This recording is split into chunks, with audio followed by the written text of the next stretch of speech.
Film fair award 2025 के nomination list जारी होते ही बॉलीवुड में एक बड़ी उलटफेर देखने को मिली है।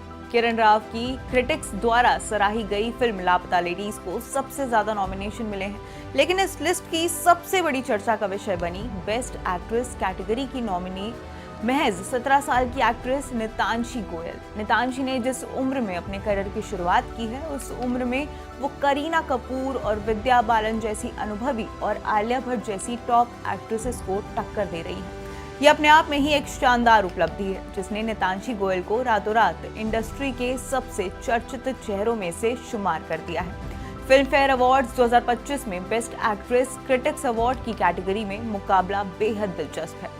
इस लिस्ट में उम्र का जो भारी अंतर है, वो नितांशी के नॉमिनेशन को और भी खास बनाता है।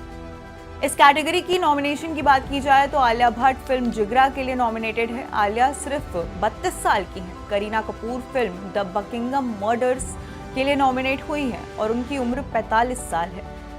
प्रतिभा रांटा फिल्म लापता लेडीज के लिए नॉमिनेट की गई है और वो महज 24 साल की है। तो वहीं विद्या बालन अपनी फिल्म 2 और 2 प्यार के लिए नॉमिनेट हुई हैं और उनकी उम्र है 46 साल।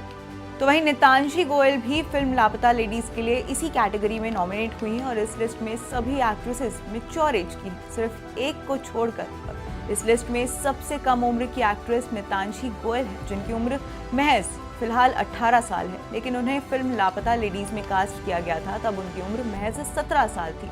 नितांशी गोयल ने ये नॉमिनेशन किरण राव की लापता लेडीज में फूल कुमारी के अपने सहज और दमदार किरदार के लिए हासिल किया है। नितांशी का जन्म 12 जून 2007 को हुआ था और जब वो इस फिल्म फेयर नॉमिनेशन की हकदार बनी तब उनकी उम्र 18 साल थी, लेकिन शूटिंग के वक्त वो वाकई में सिर्फ 17 साल की थी। नितांशी गोयल के लिए ये पहली बार नहीं है जब उन्होंने अपने अनुभव से कई ज्यादा बड़ी अभिनेत्रियों को चुनौती दी है। उनका करियर बेहद कम उम्र में ही शुरू हो गया था।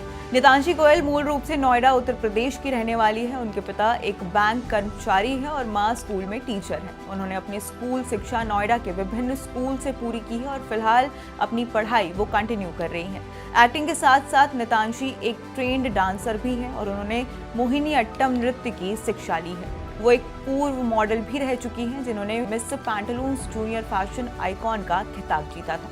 नितांशी ने अपने एक्टिंग करियर की शुरुआत महज 8 साल की उम्र में किया था। उन्होंने 2016 में टीवी सीरियल मन में है विश्वास से डेब्यू किया। इसके अलावा वो नागार्जुन, एक योद्धा, इश्कबाज और पेशवा बाजीराव जैसे कई पॉपुलर शोज में बाल कलाकार के रूप में नजर आ चुकी हैं। बॉलीवुड में उनका डेब्यू 2012 में विक्की डोनर से हुआ था, जिसके बाद वो MS Dhoni, the untold story और इंदु सरकार जैसी फिल्मों में नजर आ चुकी हैं। लापता लेडीज उनकी पहली फिल्म थी जिसमें उन्होंने लीड एक्ट्रेस के तौर पर भूमिका निभाई थी। फिल्म फेयर से पहले नितांशी गोयल ने अपनी पहली ही लीड रोल वाली फिल्म से आईफा अवार्ड्स 2025 में best actress in a leading role का खिताब जीतकर सबको चौंका दिया था। इस अवार्ड की रेस में उन्होंने आलिया भट्ट, कैटरीना कैफ, श्रद्धा कपूर और यामी गौतम जैसी स्थापित अभिनेत्रियों को हराया था। अवार्ड जीतने के बाद नितांशी ने एक इंटरव्यू में कहा था कि उन्हें अपनी व्यक्तिगत जीत की बिल्कुल भी उम्मीद नहीं थी। उन्हें बस ये भरोसा था कि लापता लेडीज फिल्म कुछ बड़ा हासिल करेगी। उनकी ये विनम्रता भी दर्शकों को बहुत पसंद आई थी। आज नितांशी गोयल केवल अपनी फिल्मों से ही नहीं बल्कि सोशल मीडिया पर भगवान कृष्ण के प्रवचन वाले वीडियो से भी खूब लोकप्रिय है। तो वहीं इंस्टाग्राम पर उनके 11 मिलियन से भी ज्यादा फॉलोअर्स हैं। खैर, फिल्म फेयर में ये युवा सितारा जीत हासिल करती है या नहीं, ये तो आने वाला समय ही बताएगा, लेकिन इतना तो तय है कि 17 साल की उम्र में बॉलीवुड की दिग्गजों के बीच जगह बनाना खुद में ही सबसे बड़ा अवार्ड है।